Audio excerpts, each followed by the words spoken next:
大家平安。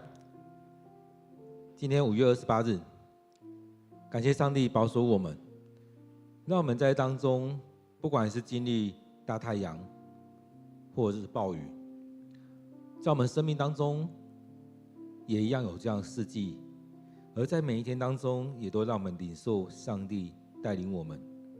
在这些经文当中，也要带领我们去看到上帝的心意，也让我们要在当中去思想，上帝要在这当中来带领我们。靠着上帝，我们要胜过这世界；靠着上帝，我们要胜过这世界，不再是靠着自己的能力，而是上帝在我们当中。我们一起来敬拜，一起将自己的生命交在上帝的手中。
还有谁能抵挡我？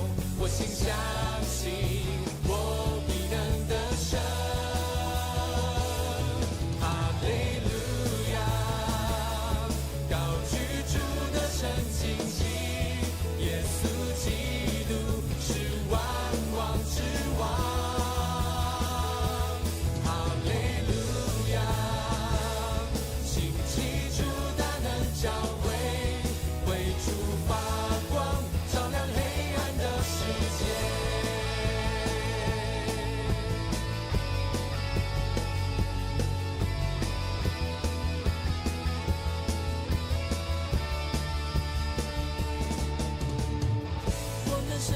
这世界，因有耶稣在我心。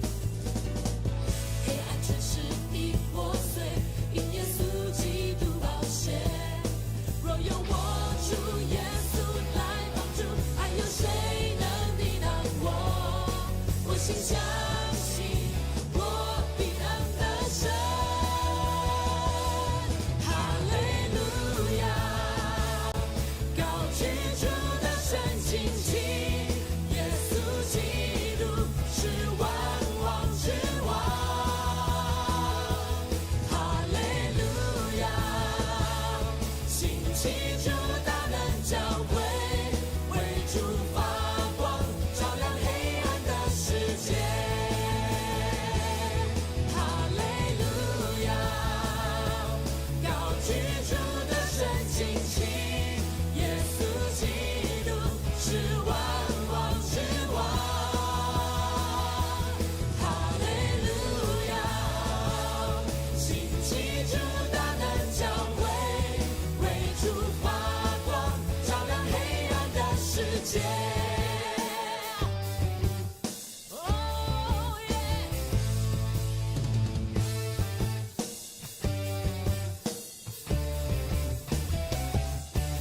我有能力胜过这世界，我有能力胜过这世界，我有能力胜过这世界，我有能力胜过这世界，我有能力胜过这世界，我有能力胜过这世界，我有能力胜过这世界，我有能力胜过这世界，我有能力胜过这世界，我有能力胜过这世界。我有能力胜过这世界。若有我主耶稣来帮助，还有谁能抵挡我？我心相信，我必能得胜。哈利路亚，高举主的圣经旗，耶稣基督是万王之王。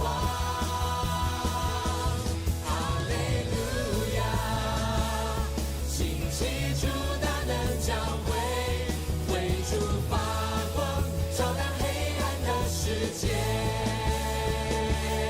哈利路亚，高举主的圣经旗，耶稣基督是万王之王。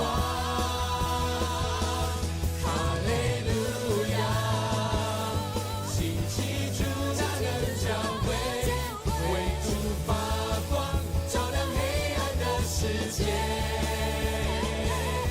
为主发光，照亮黑暗的世界。为主发光，照亮黑暗的世界。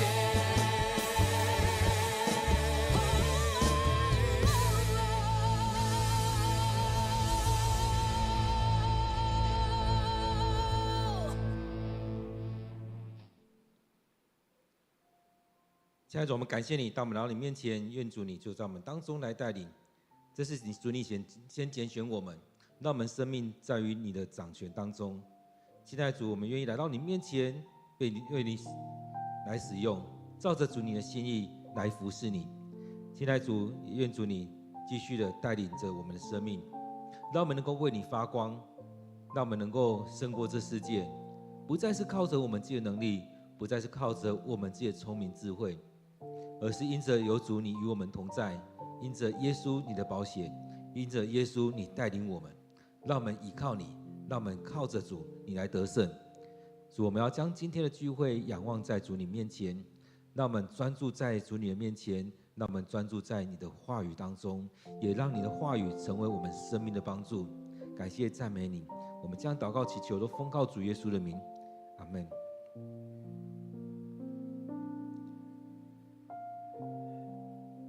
今天5月28日，我们要读的经文在列王纪上第22章第1节到第12节。列王纪上第22章第1节到第12节。以色列和叙利亚在往后的2年中没有战争。但是到了第3年，犹大的约沙法王去拜访以色列的亚哈王。亚哈对他的臣仆说：“我们为什么没有从叙利亚王那里把基列的拉末夺回来呢？他是我们的啊。”亚哈问约沙法：“你愿意跟我一起去攻打拉末吗？”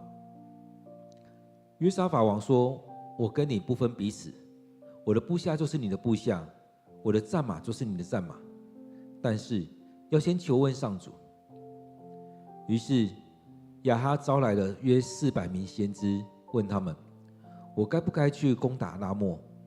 他们说：“去吧，主会使你得胜。”可是约沙法说：“这里不是还有上主的先知吗？我们可以请他求问上主。”亚哈说：“还有一个是因拉的儿子米该亚，但我恨他，因为他从来不对我说吉祥的话，他总是说凶险的话。”约沙法说：“你不该这么说的。”于是亚哈招来一个宫廷官员，要他立刻去把米该亚找来。这2个王穿着王袍，在撒玛利亚城门外的大卖场，各坐在宝座上。所有的先知都在他们面前受感预言。其中有一个先知是基拿拿的儿子西底家，他造了些铁的脚，对亚哈说：“上主这样说，你要用这些铁脚打叙利亚人，彻底打垮他们。”其他的先知也都说同样的话。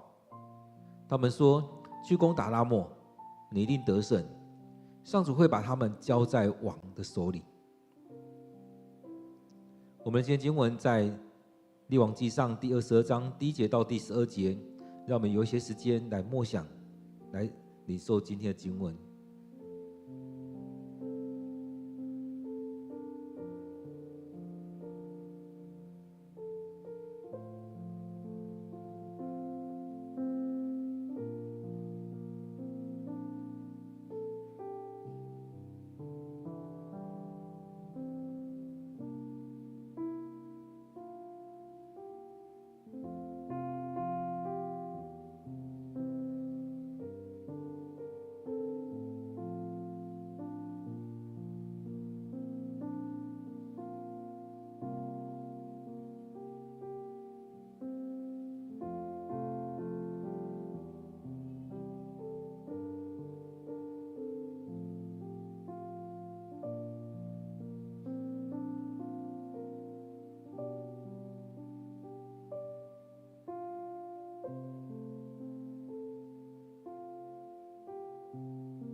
在今天经文当中可以看到，其实他们可以过好一点的生活，但在当中也更重要的是，他们有没有回到上帝面前。所以在列王记当中一直在诉说的是，我们人有没有回到上帝面前，有没有领受上帝的心意，照着上帝的话来做，还是我们一直陷入在自己的想法里面。在这些经文里面就可以看到，其实我们也常常在许多的谎言当中。这边开始讲到说以色列和叙利亚，另外一个版本是在讲亚兰。这边讲到说以色列和叙利亚往后的2年中没有战争，也就是说前面的战争当中，他们赢了2场，那2场战役都是上帝亲自出手，让以色列得胜，胜过了便哈达王。然而在接下来这2年当中没有战争，我想这也是上帝的恩典，让这地方是战火平息的，没有战争，让他们能够好好的生活，让王和人民都能够好好的生活，也能够有许多的建设。然而这边讲到说，但是到了第3年，也就是这样的讲法，就是接下来会有一些事情的改变。所以犹大王约沙法去拜会以色列的亚哈王，这当中也算是一个很大的突破了。前面在讲到说，2个王都是彼此在战争，伊洛波安跟罗波安，北国的跟南国的，其实一直在打仗。我们看到前面经文一直在讲到说，他们一直在打仗，北方打南方，南方打北方，一直是处在这个状况当中。但是没有想到约沙法王跟亚哈王，他们竟然可以这样改变，甚至有些资料说他们可能准备要联姻，他们小孩可能会要结婚，预备好了。所以当中他们的感情是开始改变了，甚至他在这当中今天的经文里面22章当中讲到说，他们可以联手去打叙利亚。所以在这里面看到说，亚哈对他的臣仆说：“我们为什么没有从叙利亚王那边把基列的拉末夺回来呢？他是我们的。”所以对他来讲，他也在想到那一个地方。其实我想他的想法应该不止这个点而已，他应该想要把他的领土更扩大。或许也会想到以前在大卫的时候，在所罗门的时候，那土地是这么大，那我们的战力是不是能够更强？而且这时候我们要跟犹大、跟南方的这个国家联合在一起了，我们是不是能够再做一点什么事情？所以我们常常会有在自己的构思当中。所以当在这时候约沙法来了，亚哈就问他：“你愿意跟我一起去攻打拉末吗？”约沙法说：“你跟我不分彼此，你的部下我的就是你的，我的战马是你的，我的部下也是你的，也就是供你差遣，该要怎么做我们就一起做，供你差遣。”我想这些讲法都在讲到，其实他们真的应该到一个信任感，一个关系在那里面，所以他才会讲出这样的话。但是后面那句话是更加的重要，他说：“我的人都任你差遣，但是要先问上主。在做这许多事情的时候，我都可以帮助你，我们都可以联手去做这许多的事情，但是要先求问上主。”所以在我们当中，这已经是释出很大的一个善意。然而在我们里面，我们也常会觉得这个人是不是很没有诚意？因为讲了这些之后，却又来了一个回马枪，更重要的是要求问上帝，是不是要用这句话来挡所有的事情？但是在我们生命里面，在我们信仰当中，让我们看到这是一个更重要的一个点，我们有没有先求问上帝？所以在这一点当中，让我们看到从大卫那时候，从扫罗王那时候，其实都遇到这样的问题，要打仗的时候，要做什么事情的时候，要先求问上帝。在大卫的事情当中也是一样，他在战争的时候，他在要建圣殿之前，上帝也都让他知道该不该打这场战争，该不该建圣殿，该不该怎么做。然而在当中，我们看到后续的这些王，其实很多时候他们或许有去献祭，或许有做一些事情，但是不尽然是向耶和华上帝，当他们做什么事情的时候，他们很多时候依然是在找他们的幕僚。我想很多人在看到一些网络上的影片或照片，都会很感动。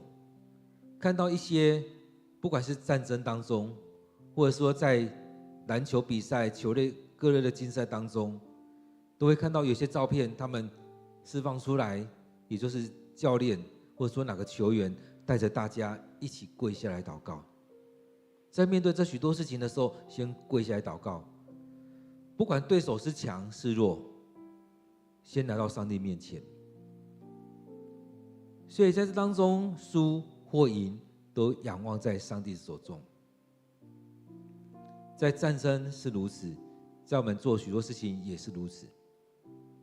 我也听到我们有许多弟兄姐妹在说，他们在工作职场当中也是一样，离开家之前或进到公司之后，先来到上帝面前，将今天要做的事情先交在上帝手中，许多事情先摆在上帝面前，让上帝来带领。在这场战争一样，他说要先求问上主。其实我们在当中，让我们看到我们的展现常常像这亚哈一样。很多人听到约沙法在讲的话的时候，也会觉得王啊，你说的很沉重王啊，你所说的是不是在推脱之词？都会觉得约沙法怎么会是这样做？在我们生命里面也常是如此。当有人说我们是不是先有一段时间好好的祷告，然而常我们是忽略这个。但在当中我们看到亚哈他愿意听，亚哈招来了400名先知。其实在看到这些的时候，就会想到这400名是耶和华上帝的先知呢，还是其他神的先知？当然在这整个事件当中，也很多人会想，这400名先知是上帝所拣选的，还是自己只是为了图一口饭吃而已？这400名先知他们所领受的是上帝的灵，还是谎言的灵？所以这当中我们看到亚哈招来了约400名的先知，他问他们，我该不该去攻打拉末？他们说，去吧，主会使你得胜。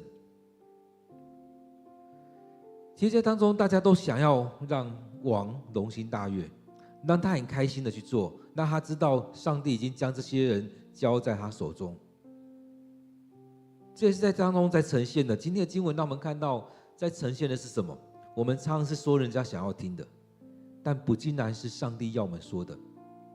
就像前面经文让我们看到以利亚，他说出来的常常不是王想听的，所以当他讲出来的时候，亚哈要追杀他，亚哈的太太也要追杀他，因为他讲出来的并不是他们喜欢的，他讲出来的也常常是一种责备，是一种惩罚的领导。所以亚哈招了约400名的先知，问他们该不该去攻打，说去吧，主会使你得胜。很多人会觉得，为什么上帝说了，但是他们所得到结果不一样？然而这当中，或许他们所说的约沙法有一点疑惑，所以他问说，这边是不是还有上主的先知？还有上主的先知吗？我们可以请他求问上主。其实400个人异口同声，有时候我们会说他们同感一灵，同样圣灵感动他们，但是有没有可能他们也只是在拍马屁，要讲王想要听的？所以他们可能都不是先知。而有些人可能有领受，但是也被其他的人把嘴巴堵起来了。其实我们看到人群当中就是如此，在人际关系就是如此。有时候我们要讲一些真实的话，要讲一些真正的话，但是我们不敢讲。或许我们要讲的时候，别人会叫你不要说。所以在这里面应该会有一些不同的声音。当然有可能完全都一样。所以约沙法有点疑惑，他就问说：“还有没有上主的先知？我们可以请他求问上主。”所以这时候亚哈才说还有一个是因拉的儿子米该亚。这种情境也让我想到，在撒母耳那时候要拣选大卫的时候，其实他看到那一些都觉得很棒，哇，这些孩子都很棒，长得很英俊，身材很棒，所以应该是这一个吧。连续7次，上帝又跟他说不是，不是，所以他才会觉得为什么不是？那耶西你是不是还有其他的儿子？我想约沙法应该也有一些感觉，他们所说出来的话，他没有感受，他觉得怎么会是这样子？所以我想上帝的灵可能也在约沙法当中，让他明白应该不是这样子而已，所以他才会问说还有没有其他的先知？亚哈说还有一个是因拉的儿子米该亚，但是我恨他。所以在许多场合当中，亚哈也不会去找米该亚来，而那些大臣们、那些官员们也很清楚知道这样的状况，所以很自然在找先知的时候，也不会想要去找米该亚来。他们应该有想到他，但是直接忽略他，直接把他跳过去。这边也是在讲述为什么，因为亚哈王讲了，我恨他，因为他从来不对我说吉祥的话，他总是说凶险的话。在以前读书的时候，我们常会听到一句忠言逆耳，常会听到一些讲到说有人在讲一些真实的话的时候，其实都不好听，因为你不想听，因为你不喜欢听，因为讲出不是你期望的话。所以有没有发现，先知跟人的关系总是不好？因为先知常常讲出不是人们想要听的话。就像米该亚这边一样，他讲出这些话，让王不喜欢。而为什么会讲出这些话？也因为王并不是顺服上主的，也因为王并不是信靠上帝的人，所以讲的话常常是跟他所想的是不一样。渐渐的，他就不在这圈子当中。渐渐的，因为王不喜欢听他说，官员也不会找他来。没事的话，他们也不会有这样机会见面。就像前面记载的，以利亚要去找亚哈王讲话的时候，在拿伯的田园那边、葡萄园那边，当他去做这件事情的时候，他就说：“啊，你找到我了，被你发现了。”因为他知道这样做不对，他也不想要让人家知道，但是没想到以利亚来了。没想到以利亚发现了，其实不是以利亚发现，是上帝知道这件事情，让以利亚去。这里也是一样，其实上帝知道这些事情，所以让约沙法去跟他说，要求问上帝。让约沙法跟亚哈说，还有没有其他的人？也在当中引出来，亚哈自己说，他所说的话都不是我喜欢听的。他不说吉祥的话，总是说凶险的话。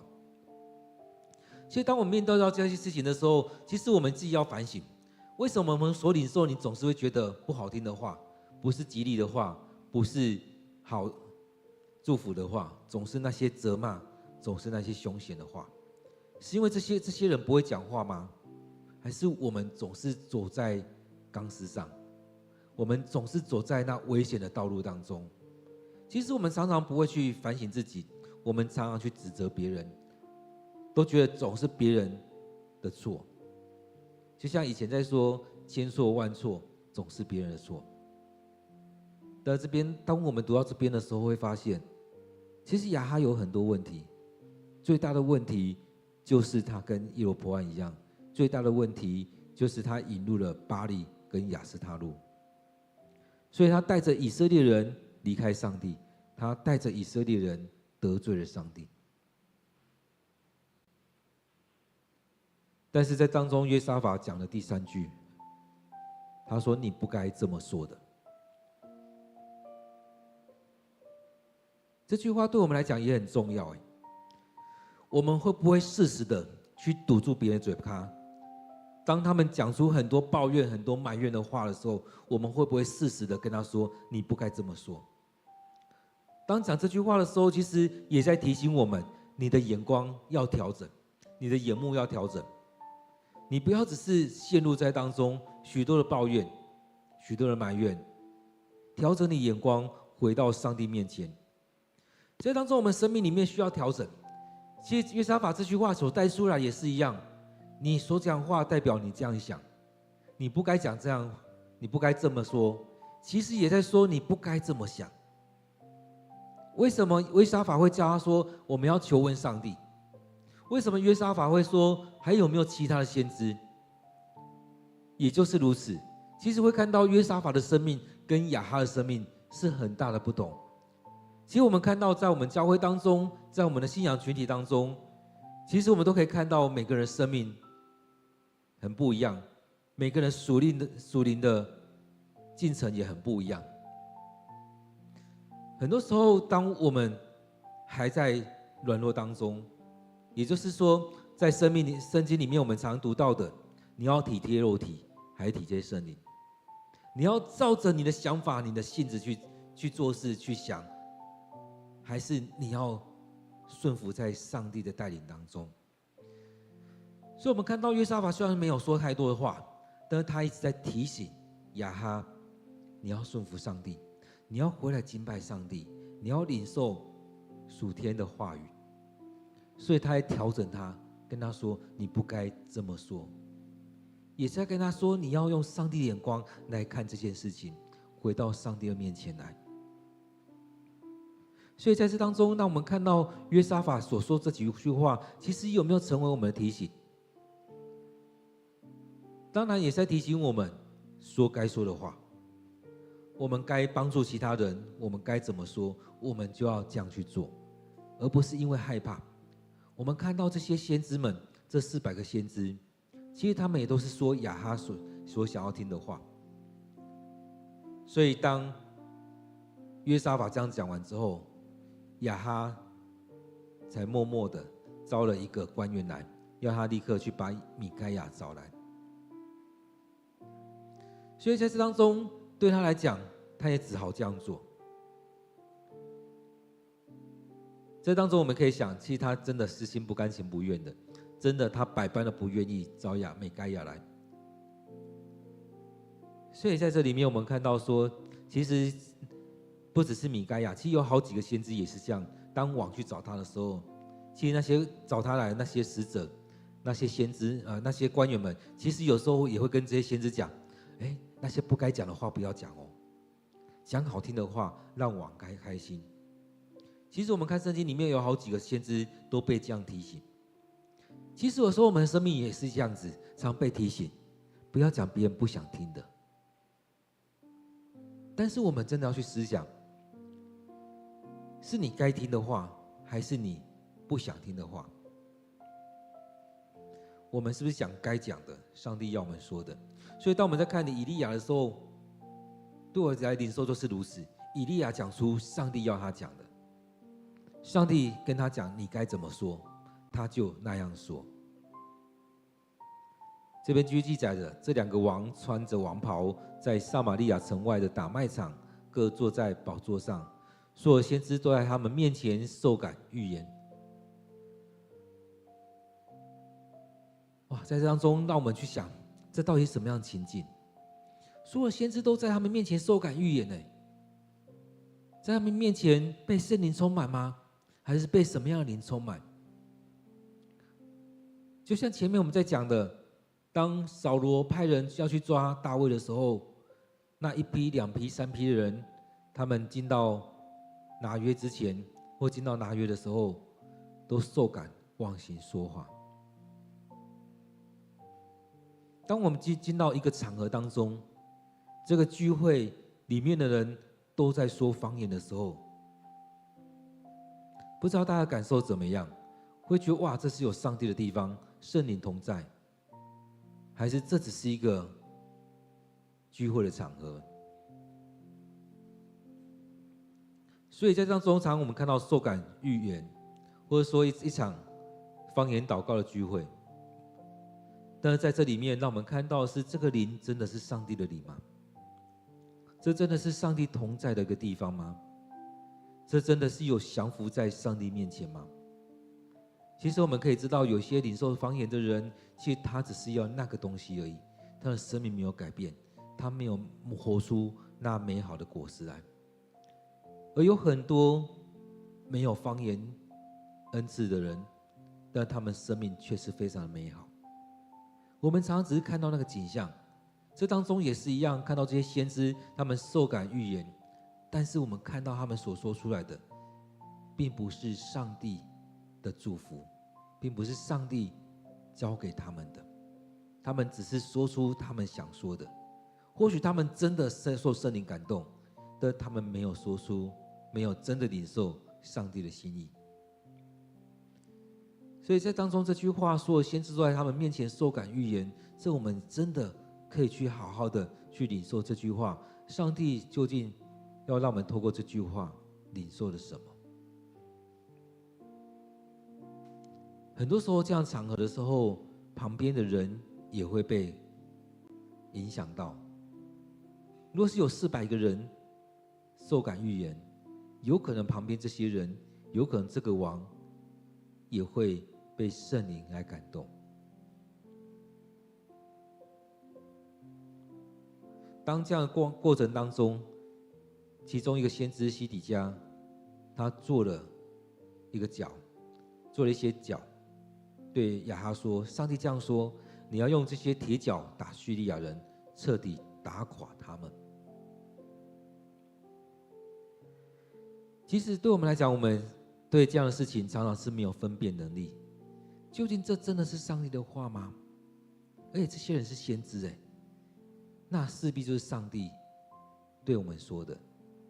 对亚哈王来讲，他也很喜欢听这样的话。上帝像说：“你要用这些铁角打叙利亚人，彻底打垮他们。”这是上帝说的吗？其他先知也说了同样的话，他们说：“去攻打拉末，你一定得胜，上主会把他们交在王手里。”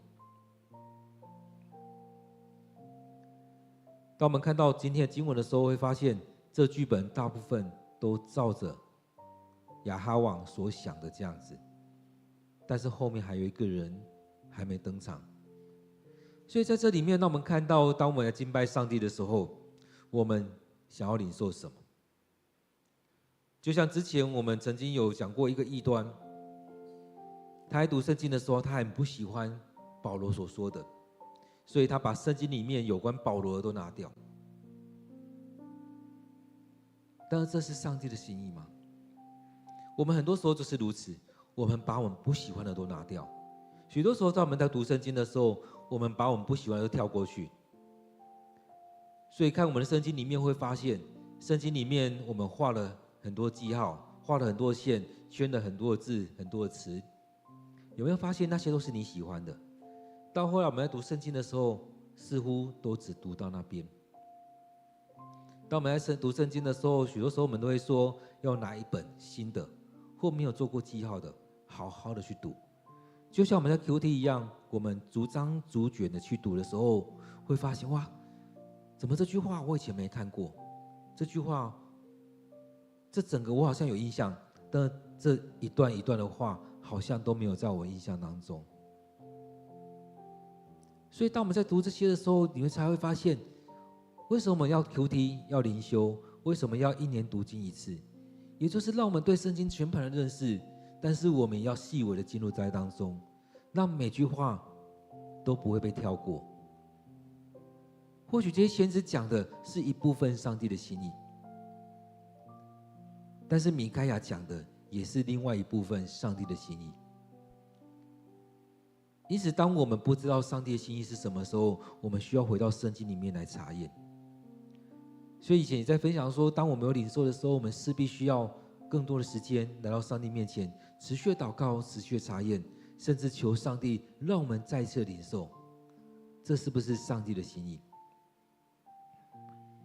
因此当我们也常常被某一些比如说先知这个职分，比如说现在被牧师这个职分所欺骗了，常常以为先知说的就绝对是如此，常常以为牧师长老所说的就一定是这样。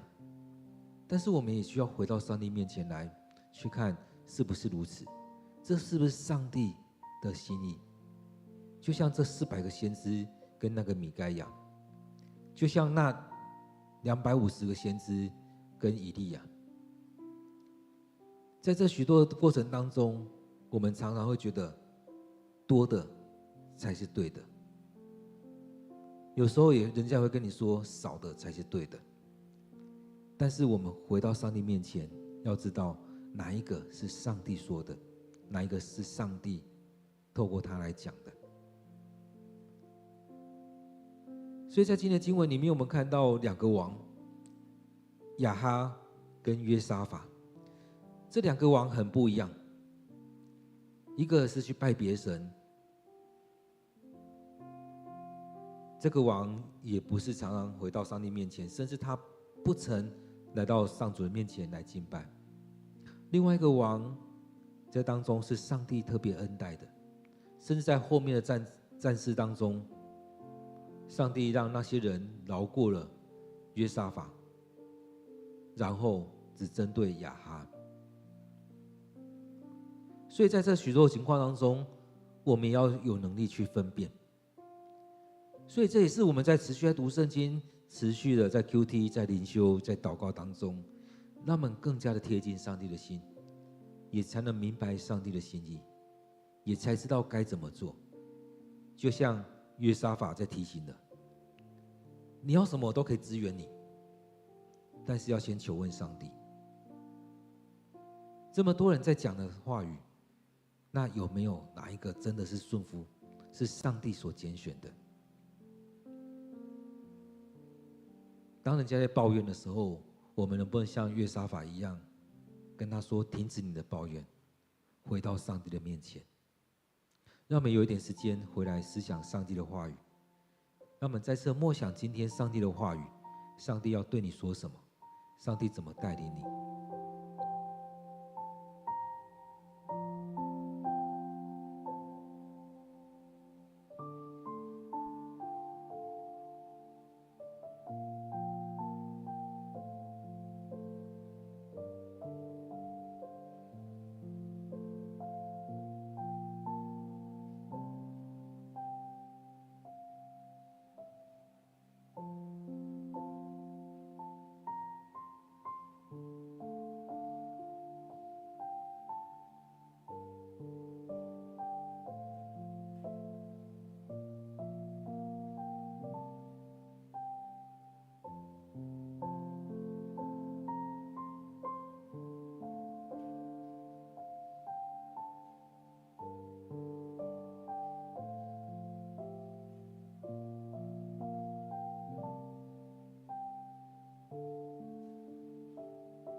亲爱的主，我们感谢你，当我们来到你面前，恳求你在当中来带领我们。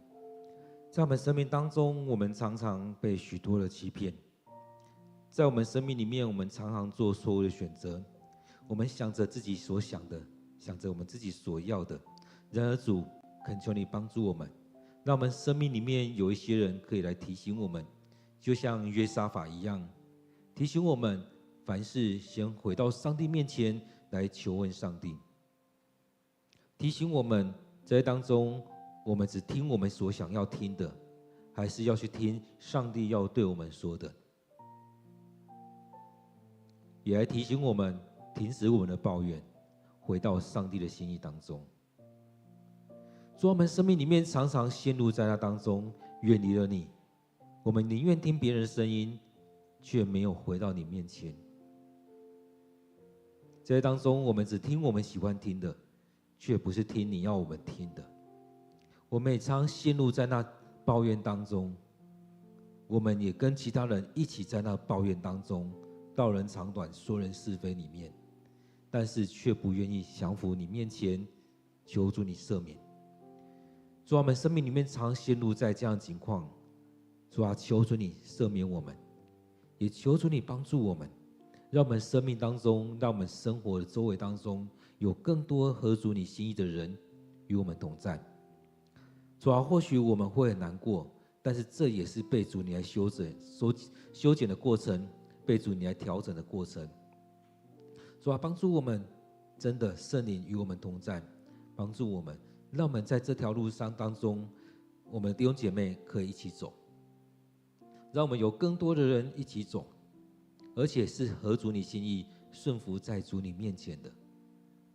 让我们这许多人不像那400位先知这样子，只说那想听的、想说的，而是像以利亚这样子，像米该亚这样子，真实的领受你的灵的同在。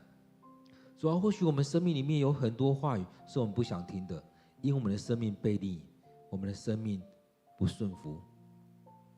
然而主，我们看到当大卫这样顺服的时候，这些话语都成为他很棒的帮助。主啊，我们要为着这个国家来祷告，为着我们的教会来祷告。我们依然陷入在这样的情况当中，我们常常走那错误的道路。但是当我们要被调整的时候，让我们愿意放下自己，进到主你的心意，让主你来带领，让主你来帮助。亲爱的主，愿主你与我们同在。主，我们要将今天的聚会恭敬的仰望在主你手中，愿你悦纳我们所领受的，愿你悦纳我们所摆上的。献上我们祷告，都奉靠主耶稣的名，阿们。愿我们每天都要来到主的面前来领受，让上帝持续的对我们说话，帮助着我们。愿上帝祝福你。